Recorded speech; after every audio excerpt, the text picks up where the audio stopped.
بسم اللہ الرحمن الرحیم رب اشرح لی صدری یسر لی امری واحلل عقدۃ من لسانی یفقہوا قولی۔ کل ہم نے سیرہ میں یہ بات کی تھی کہ آپ صلی اللہ علیہ وسلم نے کیا فیصلہ کیا تھا، الولد للفراش، یعنی کہ بچہ اسی کا ہوگا جس بستر پہ وہ پیدا ہوا، یعنی جو میاں بیوی آپس میں یعنی چاہے اگر پہلے کسی سے کچھ غلطی سے ہو بھی گیا ہے لیکن اس کے بعد جب شادی ہو جاتی ہے تو وہ پریگننسی جو ہے اسی میاں بیوی کو جاتی ہے جن سے کہ شادی ہو چکی ہوتی ہے۔ اب ہم جہاں تک سیرہ کا تعلق ہے، ہم دیکھتے ہیں کہ جیسے ہی مکہ فتح ہوا تو وہ قبیلے جو کہ اس انتظار میں تھے کہ یہ دیکھیں کہ فتح کس کی ہوتی ہے، تو انہوں نے جیسے ہی دیکھا کہ فتح رسول پاک صلی اللہ علیہ وسلم کی ہے تو تمام قبیلے جو اس انتظار میں تھے اسلام لانا شروع ہو گئے، اور وہ آپ کے پاس آ کر بتاتے رہے کہ ہم اسلام لے آئے ہیں۔ اسی چیز کو اللہ تعالیٰ نے قرآن میں کہنا ہے وَرَأَيْتَ النَّاسَ يَدْخُلُونَ فِي دِينِ اللَّهِ أَفْوَاجًا، کہ تم دیکھتے ہو کہ لوگ جوک در جوک فوجوں کی طرح سے اسلام لا رہے ہیں۔ اس کے بعد عرب کے بعد ایک عرب کے تمام قبیلے ایک کے بعد دوسرے اسلام میں داخل ہوتے گئے۔ بیسیکلی آپ کی جنگ جو تھی وہ صرف قریش سے تھی، سارے عرب سے نہیں تھی۔ 90% جو جنگ تھی وہ عرب سے نہیں تھی، تو صرف ایک قریش نے نہیں مانا تھا آپ کو، باقی عرب جو تھے وہ تو ان کے ساتھ تو کوئی جنگ تھے ہی نہیں، لیکن کیونکہ قریش نہیں مان رہے تھے اس لیے باقی عرب کے قبیلے بھی جو تھے وہ رکے ہوئے تھے۔ لیکن جب مکہ فتح ہو گیا تو اب تو کوئی کسی کو عذر رہا ہی نہیں، اور یہی حکمت تھی عبد المطلب کے پوتے کو چننے کی پیغمبری کے لیے۔ سب سے بہتر خاندان، مکہ میں پیدا ہوئے پلے بڑھے اور کسی سے کوئی مقابلہ نہیں تھا، سپیریئر تھے سب سے۔ اللہ نے چنا آپ صلی اللہ علیہ وسلم کو بھی، ان کے خاندان کو بھی، شہر کو بھی، بیسٹ آف دا بیسٹ تھے۔ بہرحال اگلے 2 سالوں میں جن کو کہ وفود کا سال کہا جاتا ہے، جوک در جوک لوگ اسلام لائے، اور اس قدر یہ ایک معجزے کی برس کے سے ملتا جلتی چیز ہے، امیزنگ ہے، میریکل ہے کہ شرک مٹ کر رہ گیا پورے عرب نے صرف 15 سالوں میں، 10-15 سالوں میں، بلکہ 13 سالوں میں شرک جو ہے وہ مٹ کے رہ گیا۔ اور آپ صلی اللہ علیہ وسلم نے اس وقت اللہ تعالیٰ نے یہی آیت اتاری تھی اذا جاء نصر اللہ والفتح۔ بخاری میں روایت ہے کہ عمر رضی اللہ عنہ کے دور میں ایک سینئر انصار اور قریش کی میٹنگ میں سب جمع تھے، اور ایک کم عمر کا لڑکا 17 سال کا ابن عباس جس کو بلاتے تھے، یعنی عباس رضی اللہ عنہ کا بیٹا، کل 17 سال کے تھے، ان کے ساتھ شامل تھے اس میٹنگ میں۔ عمر رضی اللہ عنہ نے بہت سینئر صحابہ کے ساتھ میٹنگ کر رہے تھے، اس میں ابن عباس بھی شامل تھے جن کی عمر کے صرف 17 سال تھی۔ اس پر کچھ سینئر صحابہ نے اعتراض کیا اور کہا کہ اے امیر المومنین، ہمارے بچے بھی ہیں اور عمر میں بڑے بھی ہیں، ابن عباس کو آپ کیوں بلاتے ہیں ان میٹنگز میں؟ تو ابن عباس خود فرماتے ہیں کہ عمر رضی اللہ عنہ نے مجھے بلا لیا، اور عمر رضی اللہ عنہ نے سورہ نصر کی ایکسپلینیشن مانگی، سب سے جتنے بھی صحابہ بیٹھے ہوئے تھے ان سب سے سورہ نصر کی ایکسپلینیشن مانگی۔ کسی نے کسی فتح کی بات کی، کسی نے کسی فتح کی بات کی، یعنی کہ کوئی صحیح جواب نہ دے سکا۔ تو ابن عباس رضی اللہ عنہ سے پھر حضرت عمر رضی اللہ عنہ نے کہا کہ اے ابن عباس، تم کیا سمجھتے ہو اس سے؟ تو انہوں نے جواب دیا کہ اے امیر المومنین، ان لوگوں کی تفسیر صحیح نہیں ہے، بلکہ اللہ تعالیٰ آپ صلی اللہ علیہ وسلم کو بتا رہے ہیں کہ جب مکہ فتح ہو جائے گا تو تمہارا وقت دنیا کے لیے کم رہ جائے گا، لہٰذا تیاری کرو اللہ سے ملنے کی، اور پھر وہ تیاری کس طرح سے کرو کہ زیادہ عبادت کے ذریعے اور اس سے مغفرت مانگنے کے ذریعے، اور وہ رحم کرنے والا ہے۔ عمر رضی اللہ عنہ نے کہا کہ یہی صحیح علم ہے۔ سورہ نصر پہلی دفعہ بتا رہی ہے کہ یہ ابتدا ہے انتہا کی۔ سورہ نصر بتا رہی ہے کہ موت قریب آ گئی ہے رسول پاک صلی اللہ علیہ وسلم کی، اور ان کا مشن پورا ہو گیا ہے۔ مشن یہی تھا کہ دین اسلام پورے عرب میں پھیل جائے۔ فتح مکہ بتا رہی تھی کہ آپ صلی اللہ علیہ وسلم اپنی کامیابی کی انتہا کو پہنچ گئے تھے اور یہ ایک آخری فتح تھی۔ یہ بہت اہم پوائنٹ ہے جو ہمارے سب کے لیے غور طلب ہے کہ اللہ تعالیٰ رسول اللہ صلی اللہ علیہ وسلم کو کہہ رہے ہیں کہ اللہ سے ملنے کا وقت قریب ہے، اور اس لیے اس کے لیے مزید عبادت اور مزید استغفار کریں۔ ہم سوچ سکتے ہیں کہ دنیا کا بہترین انسان، ان کے عمل ہمارے سامنے ہیں، اور ان کو جو مشن دیا گیا تھا اس مشن کی تکلیفیں ہمارے سامنے ہیں، اس مشن کی جد و جہد ہمارے سامنے ہے، ان کا ایک ایک اذیت اٹھانا، ان کی ایک ایک اپنی ذلت اٹھانا ہمارے سامنے ہے۔ اس کے باوجود اللہ تعالیٰ رسول پاک صلی اللہ علیہ وسلم کو یہ کہہ رہے ہیں کہ جب تم فتح آ جائے، اذا جاء نصر اللہ والفتح ورأیت الناس يدخلون فی دین اللہ افواجا فسبح بحمد ربک واستغفر، بس کیا کرو، اپنے رب کی تسبیح کرو اور استغفار کرو۔ تو اگر یہ رسول پاک صلی اللہ علیہ وسلم کو کہا جا رہا ہے تو میرا اور آپ کا کیا ہوگا؟ ہم لوگوں میں سے دیکھیں، زندگی کے جو اللہ تعالیٰ نے ایک طریقہ مقرر کیا ہے کہ بچہ پیدا ہوتا ہے، بڑا ہوتا ہے، جوانی کو پہنچتا ہے اور پھر بڑھاپے کو پہنچتا ہے، تو عموماً ہوتا یہی ہے کہ توقعات تو یہی ہوتی ہیں کہ موت تو کسی کے وقت بھی آ سکتی ہے، نیو بورن بیبی کو بھی آ سکتی ہے، عین جوانی میں بھی آ سکتی ہے اور بڑھاپے میں بھی آ سکتی ہے، لیکن عموماً جو زندگی کا اصول ہے وہ یہ ہے کہ اللہ تعالیٰ لوگوں کو زندگی دیتا ہے، بچپن سے جوان کرتا ہے، جوان سے بڑھاپے کی طرف لے جاتا ہے، اور پھر بڑھاپے میں وہ پھر ان کو اپنی آخری آرام گاہ کی طرف لے جاتا ہے۔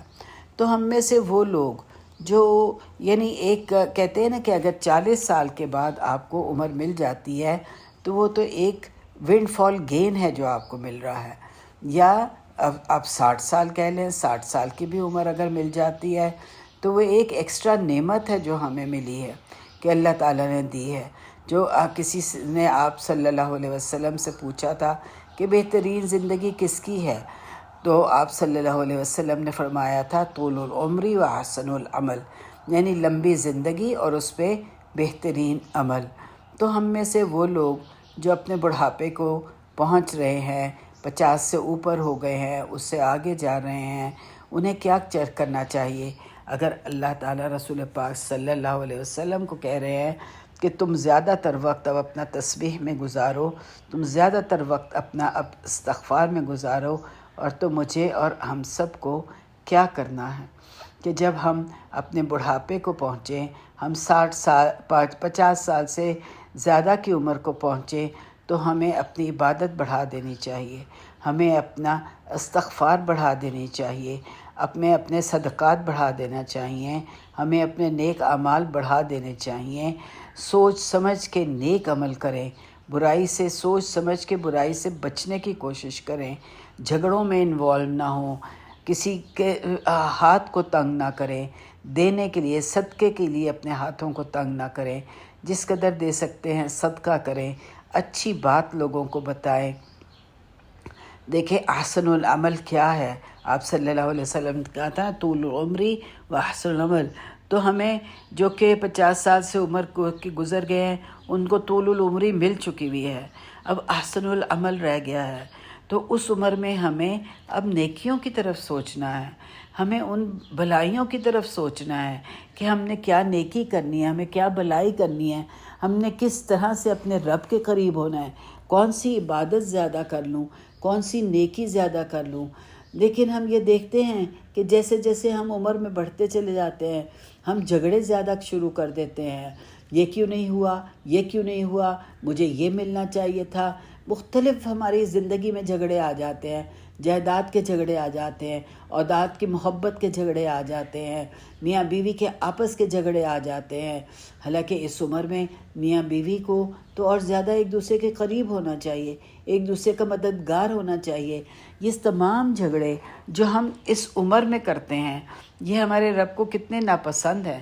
ہمیں یہ دیکھنا ہے کہ اللہ تعالیٰ اگر رسول پاک صلی اللہ علیہ وسلم سے زیادہ عبادت اور زیادہ تسبیح مانگ رہا ہے تو پھر میری اور آپ کی زندگی جو کہ ویسے ہی گناہوں سے بھرپور ہے، نیکی اگر کی بھی ہے تو اللہ تعالیٰ جانتا ہے کہ وہ کس نیت کی تھی، کتنے اخلاص سے تھی، کتنے اس میں یہ تھا کہ ریاکاری تھی۔ ہمیں تو خود اپنی نیت کے بارے میں اکثر شک ہو جاتا ہے۔ ہم کسی کو صدقہ دیتے ہیں، پیسہ دیتے ہیں، تو ہمیں نہیں پتہ کہ وہ ہم نے کس نیت سے دیا ہے۔ اپنی بڑائی کے لیے دیا ہے کہ لوگ مجھے اچھا سمجھے کہ میں بہت دینے والا ہوں، یا یہ کہ میں نے صرف اپنی رب کی رضا کے لیے کیا ہے، یا یہ کہ اپنے رشتہ دار کو خوش کرنے کے لیے کیا ہے، یا یہ کہ اس رشتہ دار کی ہمدردیاں لینے کے لیے کیا ہے۔ میری کیا نیت ہے، میری اخلاص نیت کتنی ہے؟ کہ کہا جاتا ہے نا کہ اس صدقہ تو ایسے کرو کہ سیدھے ہاتھ سے دو تو تمہارے الٹے ہاتھ کو نہ پتہ چلے۔ تو پھر جب ہم صدقہ کرتے ہیں یا ہم کسی کو اچھی بات بتاتے ہیں یا ہم کسی کو بھلائیوں کی طرف کی تلقین کرتے ہیں تو ہماری نیت کیا ہے؟ رب کی رضا، یا یہ کہ ہم اپنی بھلائی کے لیے، اپنی نیک نامی کے لیے کر رہے ہیں؟ ہمارے اندر کتنی اخلاص سے نیت ہے، ہم کتنا کوئی کسی کی جو مدد کر رہے ہیں اخلاص کے ساتھ صرف اللہ کی رضا کے لیے کر رہے ہیں، یا یہ کہ ہمارا نام ہو، لوگ کہیں کہ جی بہت دینے والے تھے، جی بڑا کھلا دل تھا ان کا، اور لوگ ہماری تعریف کریں۔ ٹھیک ہے، اللہ تعالیٰ یہ ایک بہت بڑی نعمت ہے۔ اور ابراہیم علیہ السلام نے دعا مانگی تھی وَاجْعَلْ لِسَانَ صِدْقٍ فِي الْآخِرِينَ، کہ میرا ذکر خیر لوگوں کی زبانوں پہ جاری رکھنا۔ لیکن ذکر خیر کس وقت؟ جب ہم جو نیکی کریں گے وہ رب کی رضا کے لیے کریں گے، صرف اپنی نام کے لیے نہیں، اپنی بڑائی کے لیے نہیں، بلکہ ہر نیکی کس کے لیے ہوگی؟ اللہ کے لیے ہوگی، اللہ کی رضا کے لیے ہوگی۔ ہو سکتا ہے ہم جو نیکی کریں کسی کو پتہ ہی نہ ہو، پتہ نہیں، ہم میں سے بہت سے ایسے لوگ ہوں گے جنہوں نے اتنی بڑی بڑی نیکیاں کی ہوں گی کہ ہمیں پتہ ہی نہیں ہے۔ چند دن پہلے میرے پاس میرے بیٹے نے کسی کی قرآن پڑھنے کی، کیونکہ وہ سعودی عرب میں ہوتا ہے، مسجدیں ہیں بہت سی، مختلف مسجدوں میں جاتا ہے تو بہت خوبصورت ان کی قرت بہت خوبصورت ہوتی ہے، کیونکہ وہ بچپن سے تجوید کے اصول سیکھتے ہیں۔ ان کی تو عام باتوں میں بھی عین جو ہے وہ صحیح نکلتا ہے، دعات صحیح نکلتا ہے، توئے زوئے صحیح نکلتی ہے عام باتوں میں بھی، اور ہماری اردو میں اس کی پروناؤنسیشن بالکل فرق ہے، لیکن ہمیں وہ سب کچھ سیکھنا پڑتا ہے۔ تو ان کی جو قرت ہے، جب ان کے عام جو لوگ ہیں ان کی بھی وہ بہت خوبصورت ہوتی ہے۔ تو جب اس نے مجھے کسی مسجد میں گیا اس کی قرت بھیجی اور میں نے سنی، جب وہ اتنی خوبصورت تھی کہ خود بخود میری آنکھوں سے آنسو نکل آئے، اور میں یہ سوچ رہی تھی کہ یا رب، ایک یہ قرآن پڑھنے والے ہوں گے قیامت کے دن، اور ایک ہمارے جیسے ہوں گے جن کی توازوا ہی ٹھیک نہیں ہے، جن کی توعد ٹھیک نہیں ہے، جن کا عین غین ٹھیک نہیں ہے۔ یعنی ہم لوگ دیکھیں کتنے کس طرح سے ہم قرات کرتے ہیں، کس طرح سے ہم قرآن پڑھتے ہیں۔ اکثریت ہمارے جو میں نے یعنی ہمارے والدین یا ان کے بعد کی جنریشنز، ان کو میں دیکھتی ہوں کہ ان کو تو نہ عین نکالنا آتا ہے، نہ ہی کسی قسم کی اور تجوید آتی ہے۔ بس ان کو جو استانی جی نے قرآن پڑھا دیا وہ بہت بڑی بات تھی۔ مجھے یاد ہے کہ ایک جگہ کہیں میں درس دینے کے لیے گئی تو ان کے کوئی ایک کزن باہر سے آئے ہوئے تھے، وہ شاید باہر درس میرا سن رہے تھے۔ تو جب ختم ہوا تو اس کے بعد انہوں نے اپنے جن کے گھر آئے ہوئے تھے اپنی بہن سے کہا کہ مجھے یہ بڑی حیرانگی ہے کہ استانی جی انگریزی بول رہی تھی۔ کیوں؟ کیونکہ ان کے زمانے میں استانی جی انگریزی کا ایک لفظ نہیں جانتی تھیں، وہ صرف الف با پا تا انہوں نے اردو میں سیکھی ہوئی تھی، عربی میں نہیں سیکھی ہوئی تھی، انہوں نے اردو میں سیکھی تھی الف با پا تا، اور وہ استانی جی نے پڑھا دیا۔ تو استانی جی ان کی نظر میں کیا تھیں کہ جو کہ صرف الف با پا تا جانتی ہیں اور اس کے علاوہ کچھ نہیں جانتی ہیں۔ تو یہ ہمارا نظریہ ہے، یہ ہمارا علم ہے قرآن کے بارے میں، حدیث کے بارے میں۔ آپ یقین کریں کہ بہت سے لوگوں کو حدیث اور قرآن پتہ ہی نہیں ہوتا ہے کہ کیا فرق ہے۔ ایک دفعہ میں کسی کے یہاں بیمار تھے، کوئی گئی تھی وہاں پہ مکہ میں، تو ان کے ایک عرب دوست آیا، اس نے آ کے ان کو بہت سی دعائیں دیں اور بہت سی یعنی احادیث سنائیں کہ کسی کی عیادت کے لیے جانے کا کتنا شرف ہے۔ جب وہ چلی گئی تو جو ان کی بیوی تھیں، جو صاحب بیمار تھے ان کی بیوی، وہ مجھے کہنے لگی یہ تو پورا قرآن ہی پڑھ کے چلا گیا ہے۔ آپ دیکھیں کہ ہمارے ہاں کسی کو یہ پتہ ہی نہیں کہ حدیث کا کیا فرق ہے اور قرآن کا کیا فرق ہے۔ آپ عربی میں حدیث کسی کو سنائیں اور آپ عربی میں قرآن کسی کو سنائیں، بہت کم لوگ ہیں جو اس کو ڈفرینشیٹ کر سکیں گے کہ حدیث کون سی ہے اور قرآن کون سا ہے۔ تو یہ کتنے بڑا ہم لوگوں کے لیے انتہا ہے، افسوس کی بات ہے کہ ہم اپنی جب اس عمر کو طول العمری اللہ تعالیٰ عطا فرما دیتا ہے تو اس میں ہم تسبیح کرنے کے بجائے، ہم مغفرت مانگنے کے بجائے جھگڑوں میں پڑ جاتے ہیں، ایک دوسرے کے ساتھ جھگڑے، دوسروں کے ساتھ جھگڑے، اپنی بات منوانے کا جھگڑا، اپنی میں صحیح ہوں اس پہ جھگڑا۔ کتنا افسوس کی بات ہے کہ ہم اس عمر میں، جب کہ اللہ تعالیٰ نے ہمیں وہ عمر اس لیے دی ہے کہ ہم احسن عمل کریں، بہترین عمل کریں، اس میں اگر ہم خاندانی جھگڑوں میں ایک دوسرے کی ناراضگیاں لیں، کتنے خاندان ہیں جن کے بہن بھائی آپس میں ناراض ہیں، بات ہی نہیں کرتے ہیں۔ کسی جگہ میں درس دینے گئی، انہوں نے بلایا تھا تو مجھے کہنے لگی کہ آپ پلیز جب درس دیں تو کچھ بتائیے گا، کیونکہ یہ بھائی اوپر کی منزل میں رہتے تھے، کبھی ایک دوسرے سے نہیں ملے، اب فوت ہوئے ہیں تو وہ نیچے آ گئے ہیں۔ تو میں نے کہا میں کیا کہوں اب ان کو، جب زندگی میں موقع تھا تو وہ نہیں آئے، مرنے کے بعد کیوں آ گئے؟ اور اکثر آپ دیکھیں جھگڑوں میں کیا ہوتا ہے، جس میں بہن بھائی ایک دوسرے سے ناراض ہوتے ہیں، روٹھے ہوئے ہوتے ہیں، ایک دوسرے سے ملنے جلنے کا ان کو توفیق نہیں ہوتی، مرنے کے بعد وہ جنازے میں آ جاتے ہیں۔ اس کا کوئی فائدہ ہے؟ کیا فائدہ ہے ان چیزوں کا؟ کیا ملتا ہے ان جھگڑوں سے؟ کیا یہ میں اس سے کیا ملتا ہے ہمیں؟ شیطان نے ہی تو میں کی تھی، انا خیر منہ، کہ میں اس سے بہتر ہوں۔ تو شیطان کا کیا انجام ہے؟ کیا ہم اسی شیطانیت کو آج اپنی زندگی پہ حاوی کر دیں گے؟ کیا وہی شیطانیت ہماری زندگی کا اصول بن جائے گی؟ میں اور میرا کہنا اور میری بات وہ کیوں نہیں سنی گئی؟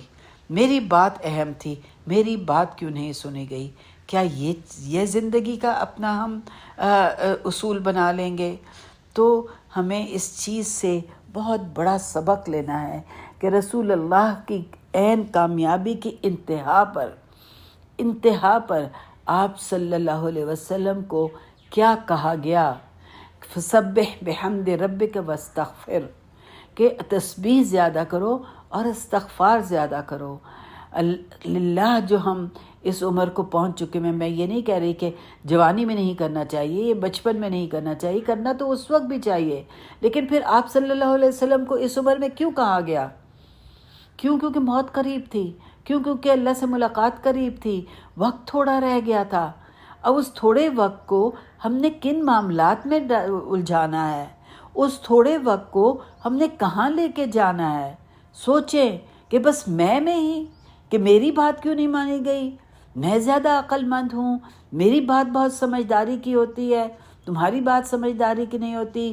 یہ جھگڑا ہے، یا جائیدادوں کے جھگڑے ہیں، یا وراثت کے جھگڑے ہیں، یا ماں باپ کی محبت حاصل کرنے کے جھگڑے ہیں، اولاد میں آپس میں جھگڑے ہیں کہ امی ابو کو میں زیادہ اچھی لگتی ہوں یا میں زیادہ اچھا لگتا ہوں، ماں باپ کس کو فیور کرتے ہیں، کہ اولاد میں کس طرح سے نفرتیں ماں باپ ڈال دیتے ہیں، کس طرح سے ہم لوگ جیسے جیسے ہماری عمر بڑھتی جاتی ہے اور جیسے جیسے ہماری عمر بڑھنے کے ساتھ ہماری جو زندگی کے حالات ہیں وہ ایک مختلف سٹیجز پہ پہنچنا شروع کرتے ہیں، ہمارے جھگڑے بڑھ جاتے ہیں۔ کیوں ایسا کیوں ہے؟